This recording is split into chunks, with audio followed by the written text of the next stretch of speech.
సరే ఇప్పుడు EB5 visa అని మాట్లాడుతున్నారు. EB5 వీసా ఉంటే డైరెక్ట్ ఎళ్లి యూఎస్‌లో సెటిల్ అవ్వచ్చు, గ్రీన్ కార్డ్ వస్తది. అవును.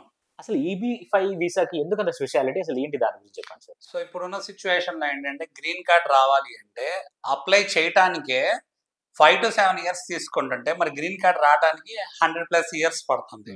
100+ ఇయర్స్ పడితే మరి గ్రీన్ కార్డ్ అసలు ఎప్పుడు వస్తుందో తెలియకుండా మనం పర్మనెంట్ రెసిడెంట్ అంటే గ్రీన్ కార్డ్ రావాలి, పర్మనెంట్ రెసిడెంట్గా అక్కడ మారాలి, యూఎస్లో ఉండాలి, లేదా యూఎస్ సిటిజన్ అవ్వాలి అనుకున్న వాళ్ళకి ఏం మార్గాలు ఉన్నాయి? ఇప్పుడు గ్రీన్ కార్డులో కూడా చాలా రకాలు ఉన్నాయి.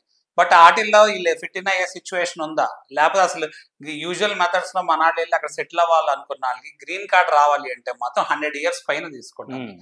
మోస్ట్ ఆఫ్ ద టైం అసలు పీపుల్ అండర్స్టాండింగ్కి సరే 50 ఇయర్స్ పైన తీసుకుంటుంది అనుకుందాం. ఓకే. మరి ఎప్పుడు వస్తుంది గ్రీన్ కార్డ్? ఎప్పుడు రానప్పుడు మరి వాళ్ళ డ్రీమ్స్ అన్ని షాటర్ అయిపోయినట్టే కదా. అంతే కదా. సో ఇప్పుడు మిడిల్ ఈస్ట్ కంట్రీస్లో చూసుకుందాం, మనం ఏంటంటే ఎప్పటికప్పుడు వర్క్ వీసా రెన్యూ చేసుకుంటా అక్కడ మెయింటైన్ చేసుకోవాలి. లేదా పర్మనెంట్ రెసిడెంట్ గా మారితే మళ్ళీ అక్కడ ఏంటంటే సిటిజన్షిప్ కాన్సెప్ట్ అనేది ఉండదు. పర్మనెంట్ రెసిడెంట్ గా మారితే మీరు అక్కడ ఉండి వర్క్ చేసుకోవచ్చు ఎప్పటికైనా. యుఎస్ లో ఏంటంటే అసలు పర్మనెంట్ రెసిడెంట్ అయితేనే, అంటే మన గ్రీన్ కార్డ్ వస్తేనే, అది కూడా 10 ఇయర్స్కి ఒకసారి రెన్యూ చేసుకోవచ్చు.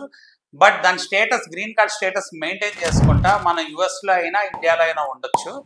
ప్లస్ గ్రీన్ కార్డ్ వచ్చిన వాళ్ళే సిటిజన్షిప్కి అప్లై చేసే సిచ్యువేషన్ అవుతుంది.